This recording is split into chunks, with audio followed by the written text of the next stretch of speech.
Bom, pessoal, chegamos ao último módulo do Programa de Treinamento e Educação Continuada da WP Lab. E esse último módulo, o módulo 9, trata do tratamento e do algoritmo para o tratamento da doença depressão. Nós vimos como é difícil diagnosticar depressão, os vários tipos de depressão que existem, e nós vamos ver agora um pouquinho dos algoritmos de tratamento, né? Bom, então vamos lá. Primeiro, fazer uma recapitulação dos impactos da depressão no aspecto emocional, físico e funcional. Então, no aspecto emocional, humor deprimido, irritabilidade, sentimento e vontade de isolamento. No físico, isso é muito importante, né? Que muitas vezes a gente não associa isso à depressão, mas dores musculares, falta de energia, de fadiga, problemas de sono, perda da libido e alterações de peso. Quantas vezes nós olhamos para perda de libido, alteração do peso, problemas de sono e não conseguimos pensar na depressão? A gente pensa em tantas outras coisas, mas nunca pensa que isso pode estar relacionado com o estado depressivo. E funcional, dificuldade de concentração, falta de motivação, prejuízo nos relacionamentos sociais, prejuízo no relacionamento profissional e prejuízo no relacionamento familiar. E muitas vezes prejuízo na relação afetiva entre um homem e uma mulher. Isso causa normalmente rupturas do cotidiano, gerando incapacidade no trabalho, na casa e nos relacionamentos com colegas, amigos, familiares e cônjuges. Então a depressão é realmente uma doença séria que precisa de toda a atenção do mundo. Bom, depressão e suicídio. De acordo com a OMS, nós temos aqui que o suicídio associado à depressão é responsável por quase 1 milhão de óbitos de vítimas por ano. E o Brasil é o 8º país com mais suicídios, segundo a Organização Mundial de Saúde. Estudo diz que a cada 40 segundos uma pessoa comete suicídio no mundo. E o país com mais mortes é a Índia, segundo a Agência das Nações Unidas. Então, as taxas de suicídio elas vêm aumentando e, com certeza, uma das causas disso é a depressão. Às vezes, a gente não consegue dar a importância devida à depressão, porque a gente não consegue perceber o quanto ela é impactante em termos de saúde pública, em termos de qualidade de vida, ou então a dificuldade do diagnóstico ou então a resistência para a pessoa com depressão procurar ajuda faz com que esses números aumentem a cada ano. Depressão e ansiedade, né? Então são doenças diferentes, os estados de depressão são diferentes dos estados de ansiedade. É muito importante a gente entender isso, né? Porque a depressão muitas vezes ela pode ser por um fato conhecido ou por uma falta não conhecida. E a ansiedade normalmente é por um problema de origem não conhecida ou um problema supervalorizado. E em muitos casos eu tenho o paciente com as duas coisas, com a depressão e com a ansiedade, que normalmente precisam de tratamentos distintos ou de um tratamento que cause um equilíbrio, que a pessoa consiga lidar consigo mesma, né? Melhorando aí a sua ansiedade e a sua depressão. Planejamento de tratamento para esse paciente, primeiro tem que partir da confirmação do diagnóstico de estado depressivo. Essa é a primeira coisa. Então, primeiro precisa se fazer aquela coleta de dados para chegar no caso do médico, ao diagnóstico, no caso do farmacêutico, uma hipótese clínica ou uma hipótese diagnóstica a ser confirmada pelo médico de depressão. Então, avalia-se os possíveis diagnósticos, avalia-se os possíveis transtornos obsessivos, compulsivos, alimentares e sintomas psicóticos que o paciente tem, avalia as doenças clínicas concomitantes, doenças infecciosas, pesquisa medicamentos de tratamentos que são comuns, automedicação, ou qual é a grande causa daquele paciente estar com um estado depressivo. Uso de medicamentos para emagrecer também podem causar depressão. Uso de medicamentos para sono ou para ficar acordado também pode causar depressão. E depois avalia os fatores ambientais. O que é fator ambiental? Nível de suporte familiar que essa pessoa tem, problemas sociais relacionados ao campo profissional da pessoa, ao relacionamento afetivo, problemas econômicos, perdas recentes, tudo isso deve se avaliar na hora de escolher o tratamento. Lembrando que a depressão ela pode ser leve, de episódios recorrentes mais curtos, como ela pode ser crônica e evolutiva. Para ajudar isso, existe um manual chamado Manual de Desordens e Alterações Mentais, que é chamado DSM, né? E com esse manual, a gente consegue fazer as perguntas de forma adequada para poder caracterizar aquele paciente com depressão ou com ansiedade, né? Por exemplo, durante o último mês você esteve frequentemente chateado, se sentiu deprimido ou desesperançoso? Essa é uma das perguntas do manual. Durante o último mês, você esteve frequentemente chateado por sentir falta de interesse nas atividades? Quando essas respostas começam a ser sim, você vai estabelecendo aí um algoritmo de prescrição. Então, estado deprimido, a anedonia, que é interesse ou prazer diminuído para realizar as atividades que eram cotidianas, alteração de peso, perda ou ganho de peso não intencional, distúrbios do sono, hipersonia ou insônia, praticamente todos os dias, agitação, apatia psicomotora, falta de energia, perda de energia diariamente, dificuldade de concentração, tudo isso pode sugerir uma depressão. E nos casos mais graves, ideias ou pensamentos obsessivos relacionados com suicídio. Então, também são sintomas e características que podem levar à conclusão de um quadro de depressão. Bom, então, primeiro, a depressão ela requer 5 ou mais dos seguintes sintomas, né, que estão relacionados aí com prejuízos na área social, familiar, operacional ou diária do paciente, né? Vamos lá. Estado deprimido. Sentir-se deprimido a maior parte do tempo, quase todos os dias. Então, se a pergunta, você se sente deprimido na maior parte do dia? E essa sensação de depressão, ela acontece diariamente? Se a resposta for sim, esse paciente possui aí um risco, o sintoma possui os clássicos sintomas de depressão. A anedonia, você perdeu o interesse por fazer coisas que antigamente eram prazerosas para você? Como, por exemplo, ir ao cinema, passear, correr, ir no parque, ler um livro. Houve alterações no teu sono, você está com sono demais ou está acordando de madrugada e não consegue dormir. Você tem agitação ou apatia intercalando durante o seu dia? Falta energia para realizar coisas que eram tranquilas para você fazer no seu dia a dia? Se sente culpa de forma excessiva? Lá, como se você não tivesse utilidade para nada. Dificuldade de se concentrar, começa a fazer alguma coisa e devaga com muita rapidez. Passa pela tua cabeça ideias suicidas, sentimentos de culpa ou ideias relacionadas à morte.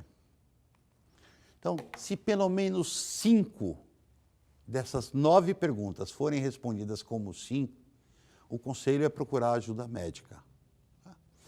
Na medida em que mais do que 5 perguntas são respondidas de forma alternativa, a necessidade da ajuda médica, da interferência médica é maior ainda, ok? Então, aqui nós temos um algoritmo de prescrição. Então, aqui nós temos 2 caminhos para o tratamento da depressão. O caminho da depressão leve e o caminho da depressão moderada ou a grave ou maior, ou a depressão maior distímica. Aqui vocês vão ver que tem vários tratamentos que são tratamentos farmacológicos, produtos controlados, de restrita prescrição médica. O fato deles estarem aqui não significa que nós estamos indicando esses tratamentos, apenas como um modelo de exemplo.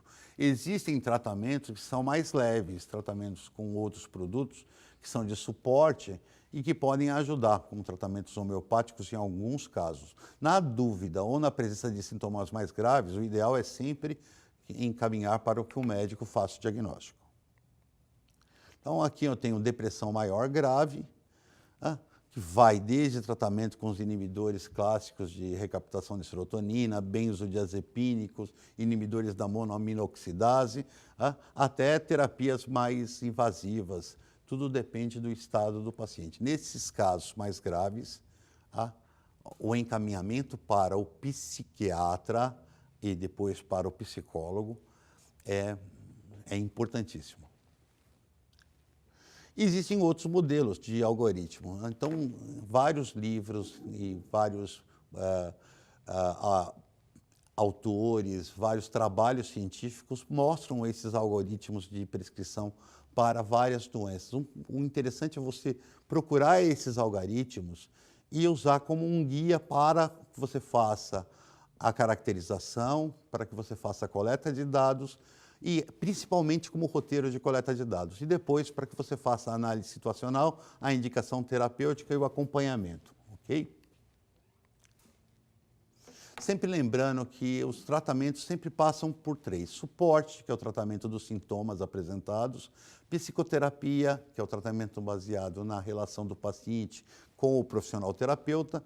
E o tratamento farmacológico, que é o tratamento prescrito por um médico com especialização em psicanálise ou psiquiatra. Os tratamentos vão aí dos inibidores mais antigos, de recaptação única e exclusiva do neurotransmissor serotonina, outros que já são mais direcionados para a noradrenalina e serotonina, outros para a dopamina e noradrenalina. E como é que o médico, como é que se escolhe um ou outro? Pela caracterização dos sintomas do paciente. Então, tem paciente que está triste, mas ele continua indo para o trabalho, ele continua fazendo as coisas que normalmente ele faz. Talvez não com a mesma vontade, mas ele continua. Esse precisa apenas de serotonina. Tem pacientes que precisam, além da serotonina, de motivação para sair de casa, para ir para o trabalho, para fazer as coisas prazerosas. Aí eu preciso da serotonina e dopamina. Então, para cada paciente, de acordo com o grau e com o que é apresentado, o médico vai escolher qual que é a droga mais efetiva, né? Antidepressivos, inibidores da MAO e tratamentos homeopáticos. Sempre lembrando que vai chegar uma hora, para alguns pacientes, que aquele estado depressivo, ele é provisório, ele é passageiro, mas que eu vou ter que tirar esses medicamentos e eu vou ter que dar uma droga de suporte para o paciente suportar os efeitos da retirada desses medicamentos mais pesados, mais controlados. De repente, nesses casos, a homeopatia pode ser uma excelente opção, avaliando cada caso. Bom, o tratamento deve pensar nos sintomas, principalmente naqueles casos de depressão e ansiedade de leve duração. Toda a depressão ou ansiedade pode ser tratada com suporte e com psicoterapia, sempre lembrando que essa doença ela tem braços relacionados à psicoterapia e tem braços relacionados à parte orgânica. Então, o tratamento combinado sempre dá uma resposta melhor do que os tratamentos isolados.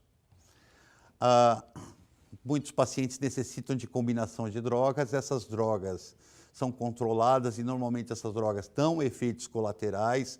Então, o acompanhamento, mesmo que não tenha sido o farmacêutico que fez a receita, mas o acompanhamento desse paciente é importantíssimo para que ele tenha a adesão do tratamento. Lembrando que muitas vezes alguns tratamentos para a depressão demoram 15 dias para ter um efeito terapêutico positivo. Porém, nesses 15 dias iniciais, o paciente tem alguns efeitos colaterais. Então, o paciente, na visão dele, ele não sentiu melhora pelo tratamento e começou a ter eventos adversos. Isso faz com que ele tende a querer abandonar o tratamento.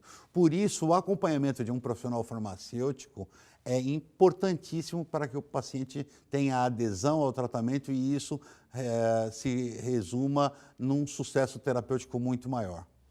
A melhora pode ser aparente, mas normalmente ela acontece a partir das 4 semanas de tratamento do medicamento. Até as 2 primeiras semanas, normalmente, os problemas estão mais relacionados a efeitos colaterais. Um dos grandes problemas é o abandono do medicamento e o famoso efeito rebote. Então, o paciente está com depressão, ele tem que tomar muito cuidado para que o tratamento dele não jogue ele para mania, para estados de euforia. E quando ele acha, eu estou bem, não preciso mais tratar e por conta própria ele para o tratamento, ele pode ter um efeito rebote e entrar numa depressão maior do que ele estava no início do tratamento. Por isso que o acompanhamento de pacientes que fazem uso de antidepressivo, ansiolíticos, psicóticos é muito importante. Existe uma doença chamada síndrome da interrupção de inibidores de serotonina. É exatamente isso, o paciente acredita que não precisa mais, ele para por conta própria e tem todos os efeitos físicos e psicológicos da interrupção do tratamento. Normalmente, os sintomas mais comuns de interrupção de tratamento são sintomas gastrointestinais, dor abdominal, calafrio, mal-estar, fraqueza, estados de ansiedade exacerbada, insônia, hipomania, mania paradoxal, ataques de pânico, arritmias cardíacas. A pessoa encontra a pessoa e ela começa a estar com o coração acelerado, sentindo uma angústia muito forte, ela não sabe do que é, mas é por causa da interrupção do tratamento. Movimentos anormais ou reflexos anormais de forma intermitente, tudo isso pode ser relacionado com a síndrome da interrupção do tratamento ou abstinência da serotonina. Bom, pessoal, a retirada de uma droga ela tem que ser feita com muito cuidado. Então, quais são os procedimentos para a retirada de uma droga? Bom, primeiro, procurar não retirar de forma abrupta, porque o efeito rebote é muito forte. O segundo, buscar alternativas com terapias de suporte para que o paciente suporte esse período que ele vai estar sem a serotonina. Utilizar outros produtos para manter o paciente na condição de tratamento, mas sem aquelas drogas tão pesadas para que ele se livre dessa muleta da droga e consiga retomar a vida dele. Então, a depressão é uma doença séria, é uma doença que tem um índice de mortalidade alto, que tem um índice de incapacidade física e social muito grande, que deve ser muito atenta, ficar muito atenta por qualquer profissional de saúde. Em alguns casos, lembra, se a resposta for alternativa for sim, para mais de 5 daquelas perguntas, deve-se encaminhar o paciente imediatamente para o médico. Bom, pessoal, nós estamos chegando ao final desses primeiros módulos do programa de educação continuada e eu queria lembrar vocês da importância do farmacêutico, da importância da farmácia clínica, da importância da consulta farmacêutica, da importância de um algoritmo de prescrição, da importância da documentação de todo o processo de consulta e da integração do farmacêutico com o médico local e da identidade, da identificação pelo paciente do farmacêutico como um agente de saúde. Vocês, farmacêuticos, podem dar aquilo que hoje a população não tem, acesso à saúde.